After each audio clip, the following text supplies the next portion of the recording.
Hi, and welcome back to join my retirement adventure. Um, it'll take me a little bit to get used to saying that out loud, uh, but just a couple of quick updates. So my son has applied and sent off his application to get his passport. We should know back in, they said roughly 4 to 6 weeks. I've heard people say they're getting him back a lot quicker than that.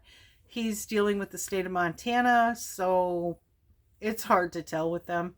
Um, Hopefully he gets it quickly. But as soon as he gets that, he can finish up the process of getting his car sold, cleaning out his apartment, putting whatever he's going to put into storage, and from there he can hop on a plane and come east. He lives on the other side of the United States right now, and it makes it difficult for me because I'm going to need his help to get rid of a lot of what I have because I can't lift it by myself. Um, so once he gets here, we'll finish up my cleaning up process, like getting rid of furniture and heavier items that I just can't lift. So starting tag sales, gonna be doing a bunch of those probably like every other weekend because I don't want my neighbors to get weird about it. But starting to get rid of stuff like that. I think that the thing that I'm going to miss most is my craft supplies. And while I realize I can buy craft supplies anywhere in the world, um, I'm going to miss certain things that I know I can get relatively quickly here by running into Michael's or Joann's or even Hobby Lobby. So yeah, I'm going to miss that kind of stuff. My sewing machines are going to my best friend's daughter. She has claimed those. My 3D printer is going to my best friend. She's claimed that. And then I think she's also going to end up with a lot of my yarn. And if you're a crafter, if you do crafts like crochet and knit, you have a yarn stash that probably has its own library. Um, I know I do. And I have totes full of yarn. So those are all going to go to my friend. She's actually excited to get that. When I moved from Connecticut to Maryland, she got a lot of what I had then, and she ended up using a lot of it to make toys and stuff for her grandchildren. So she's going to get the rest. Um, I also do homebrew. That's going to be a difficult one for me to give up because I do my own kombucha, I make my own wine, and I have equipment for that. I can probably get my airlocks into my luggage, but I'm not getting my carboys into my luggage. So I will have to start shopping for those once I get overseas. Um, Other than that, everything's gonna go. Everything. We got ourselves down to we can take 2 suitcases for each of us, one for the dog, and I'll probably pack photo albums into a separate box and put those into cargo. And that way we can travel with that. I can save my photos and we can just continue on. We've pretty much decided we're going to land in Albania. We get a year there, visa free. And in that year, we can decide whether we want to stay in Albania, extending our visa or extending our stay by getting a visa, or we can travel around while we're there and see what fits us better. I would ultimately like to land in Germany. I've lived in Germany, so I kind of already know what to expect there. But I'm pretty sure the rest of Europe is not much different. Besides the Albanian language, my son is picking it up really fast. Me, not so much. Sometimes it just doesn't fall off the tongue the right way, but we try. He's a lot better at it than I am, and he's the one that thought he was going to have the worst trouble. So I start with Albanian and end up thinking in German or in Italian, and I lose the Albanian. So I gotta learn to just shut the language switch off and just learn one at a time. I speak enough Italian that I can get myself in and out of trouble, and the same with the German, in and out of trouble and order a beer. So, so I feel like I'm okay. If I can order a beer in Albania, I'll be good. If I can order food in Albania so that I don't starve to death, I'll be good. Uh, I watch a couple of YouTubers who have been a huge influence. One of them is Retire Overseas with Patrick. If you want to learn anything about Albania and the whole process of getting there, watch his videos.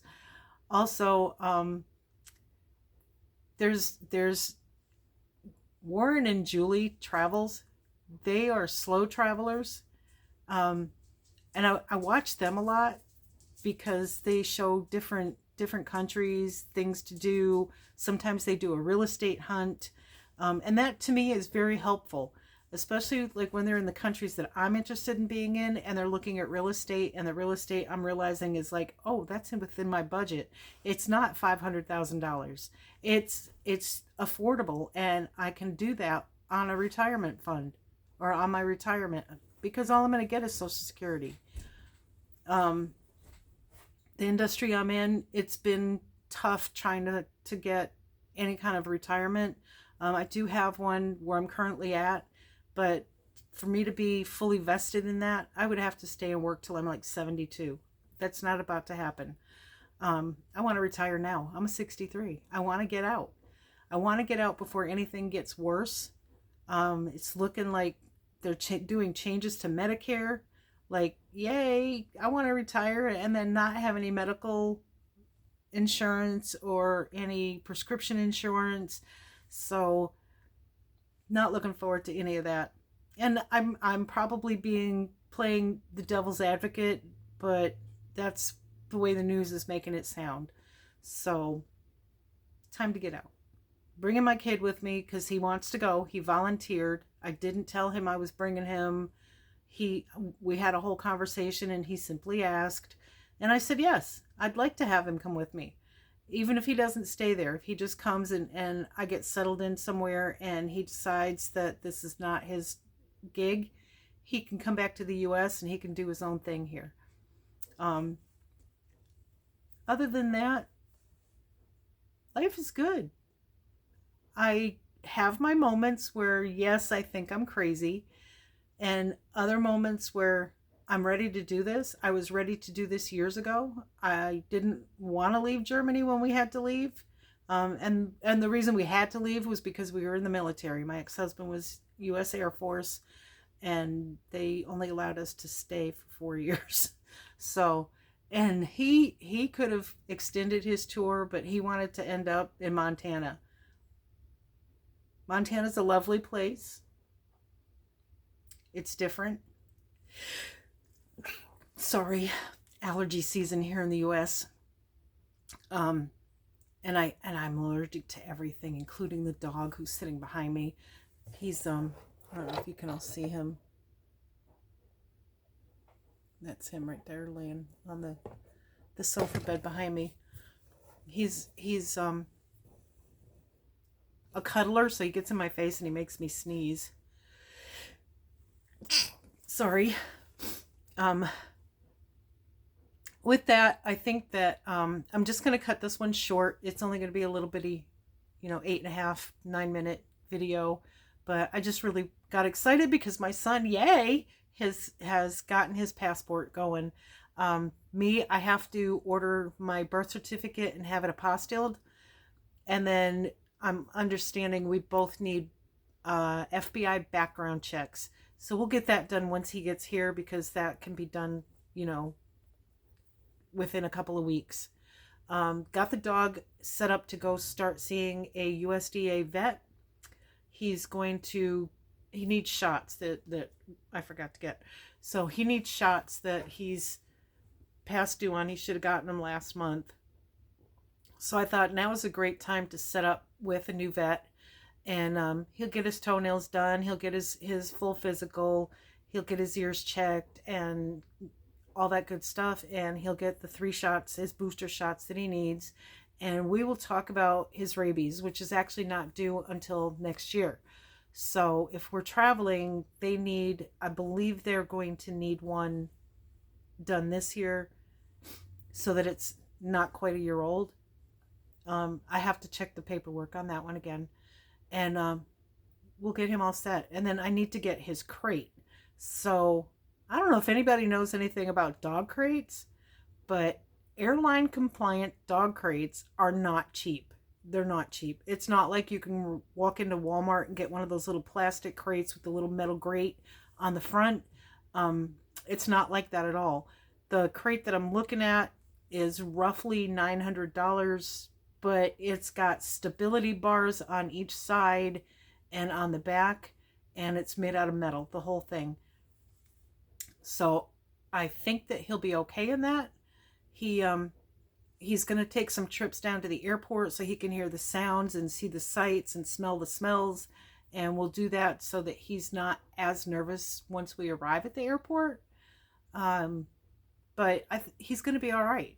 He likes to get in the car. He's traveled across the country in the car with me a couple of times, so I think he'll be okay flying. Am I happy that he has to go in the cargo hold? No. I'm scared to death for him to be in there. It's dark. Yes, it's climate controlled, but he's going to be not with mom. Everybody tells me, like, I have a ratty old t-shirt that I wear just to do house cleaning and stuff. I plan to wear that and not wash it, and that is going to go in his crate with him so that he at least has that for comfort, because they won't allow any toys, they won't allow any snacks, anything like that that he could potentially choke on or some type of hazard. So we'll figure it out with him. I do know that they don't allow, if the dog is sedated, they don't allow that. But I'm going to find out if he can at all possible take his anxiety meds, his anti-anxiety meds before we get on the plane, because that'll help him a little bit to settle in. With that, I'm going to say goodbye for now, and I will try to get something posted up at least once a week. Sometimes we don't have any updates. Sometimes life just goes on and I don't have any updates. With that, everybody have a great afternoon, and thanks for watching. If you took the time to watch my video, I appreciate that. Go ahead and hit that like button and subscribe, because you never know what's going to come out of my mouth. Yeah, the things that happen, it's great. Have a great day, everybody. We'll see you next week or the week after or whenever I get a chance to video again.